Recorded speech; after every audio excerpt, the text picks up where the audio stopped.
we go from average to awesome.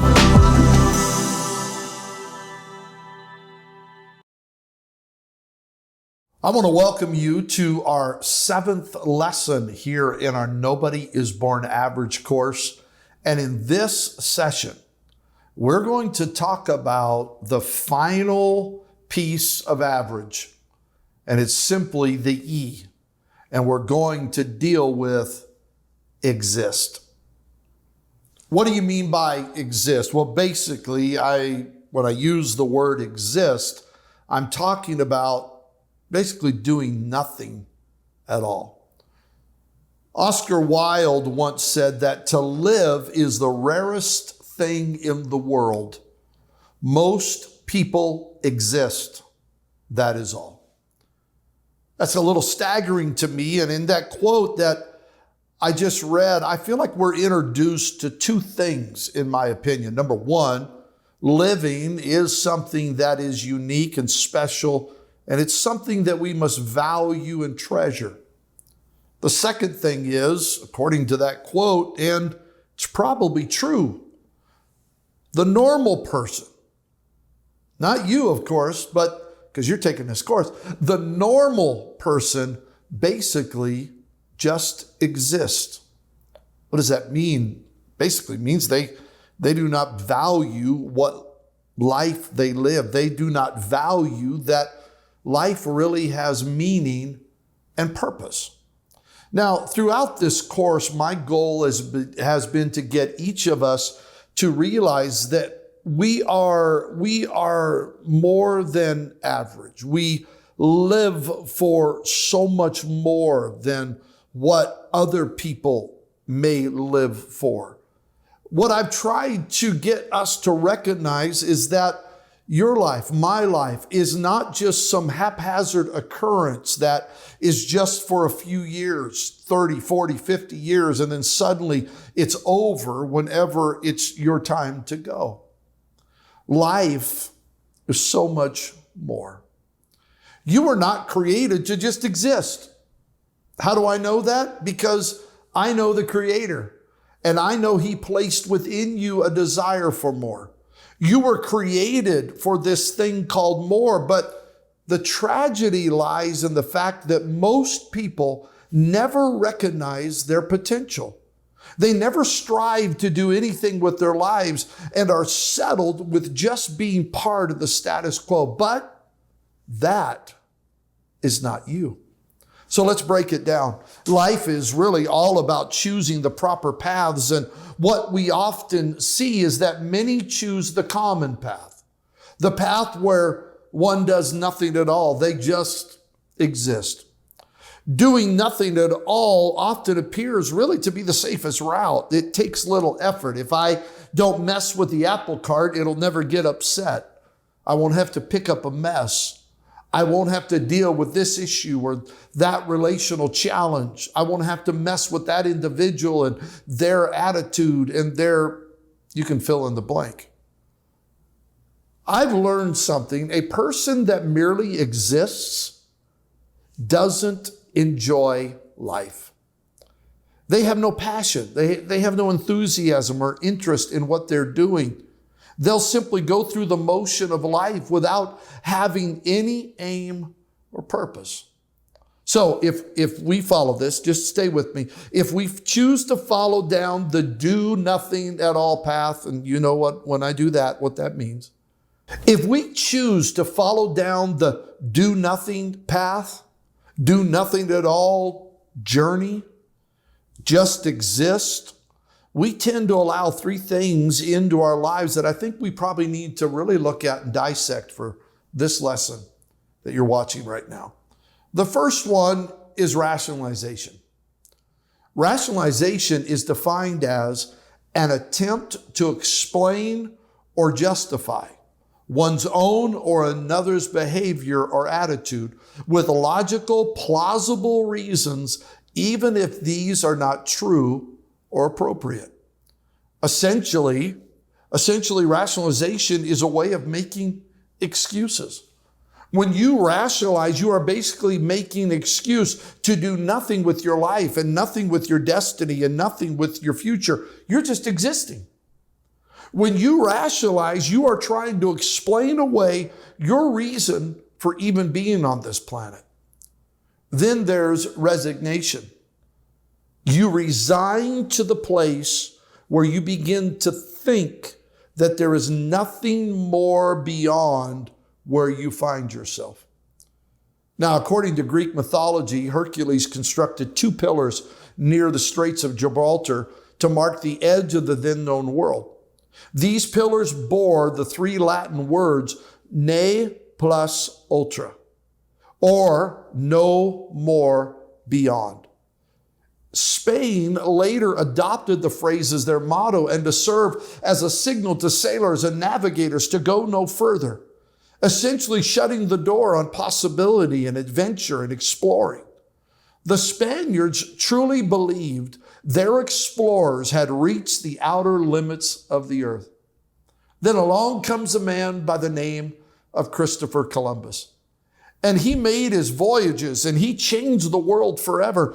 In Valladolid, Spain, the city where he died in 1506, there now stands a monument that commemorates this great discoverer. On the monument is Spain's old Latin motto, ne plus ultra. But a large statue of a lion is now erected there, and it's destroying that word or covering that word ne or no, making it literally read plus ultra. Because Columbus had proved there was indeed more beyond. I love this story because it reminds me of the tremendous opportunities that accompany new challenges. It is so tempting to give in to perceived limits, to just accept things as they are, to just resign to the lie, nothing is beyond me, so why even try? I've told my story. You know my story. You're watching these videos. I could have bought into and just resigned to the fact that I am considered by some to be disabled. I'm considered by some to be handicapped, that I have a disadvantage. I could have resigned to that so-called fact, if you will. But something inside of me that God put there, that others put there, has bubbled up inside of me my entire life saying there's more beyond this. So you have resignation. There's another one we need to talk about. It's refusal. Some people refuse to accept the fact that their choices determine the outcome of their life. They refuse, if they're just going to exist, they refuse to accept the fact that if they really want to, they can change their condition. They can change their life. They can change their future, their family, their finance, their, hello? I'm going to throw in another one just because I want to. There's recklessness. Recklessness. When you don't know your direction, you don't know what you are called to do. When you stay trapped in the status quo, you know what happens? You tend to become reckless with your decisions. I truly believe that what is inside each of us is the potential to do amazing things in life, in our walk with God, in our relationships with others. But if we don't see it, we don't act upon it. I read something recently, and you may have heard this illustration before. It's about 2 brothers. Their names were the Collier brothers. One of them's name was Henry, and I can't remember the other one, but the Langley or something like that. The Collier brothers. Their father was a famous doctor, and he left them really an open door of great opportunity, great wealth, provided them college educations. This was back in the 1800s. He gave them training for their talents, and they had so many social connections. Instead, they became recluse hoarders. One of them got sick, and so the other brother quit working to take care of his brother. He actually had gone blind, and he began to take care of his brother, and they became these recluse people, these people that just hid behind the walls of their home. Their home, eventually, they boarded it up. They lived inside with trash. They became collectors of trash. When those men finally died inside the home, people had to drag out 120 tons of trash, stuff that they had collected and hoarded. They had to take it out of their home when these two brothers died. My point is simply this: treasure and trash can't abide in the same room. Our destiny is within our own hands, or hand. We must choose trash or treasure. It's your choice. Let me give you a classic biblical example of this. Esau and Jacob. For whatever reason, Esau did not understand what he had, what he was capable of, and where he was headed. He opted, this is powerful, he opted for a bowl of soup instead of the birthright. He allowed his feelings to override his faith, and as a result, he lost the birthright and the blessing. His thought was probably very simple: what use is a birthright if I die? But my question would be, but what use is a bowl of soup if you live?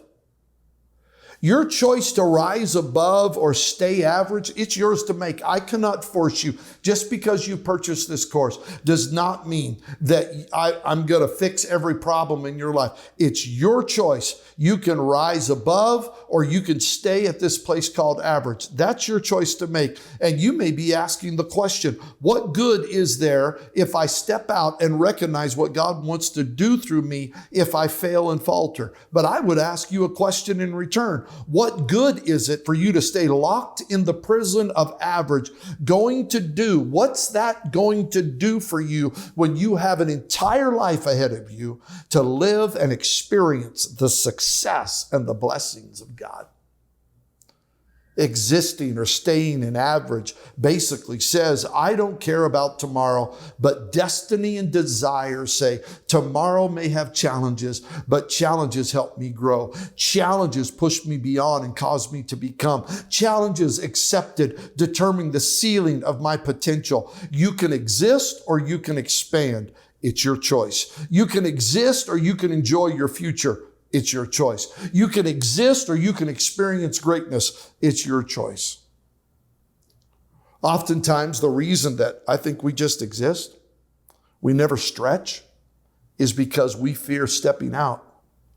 Many that just live life existing do so because they fear the unknown. From our first day of school to our last day on the planet, we face things that are unknown. But if we are called to live beyond the boundaries of just existing, we must trust that there is one who knows the steps we take and has a plan for us that is beyond comprehension. As we get ready to move into the next 7 things, we're going from average to awesome. We're going to begin talking about things that will cause us to step beyond these barriers into a land of plenty and a land of hope. We fear the unknown. Sometimes we even fear the unfamiliar. We fear those things that are not comfortable. I can tell you there were many times in my life when I had to face those things that were unfamiliar just as a result of the way that I was born, and I had to go and push beyond it. Don't fear the unknown. God says, trust me. Don't fear the unfamiliar. God says, just follow me. You're going to make it. In this course, my ultimate desire for you is that you would recognize your full potential and go from average to awesome. I can't wait to get into lesson 8, where we start talking about what it means to be awesome. Thanks for tuning in.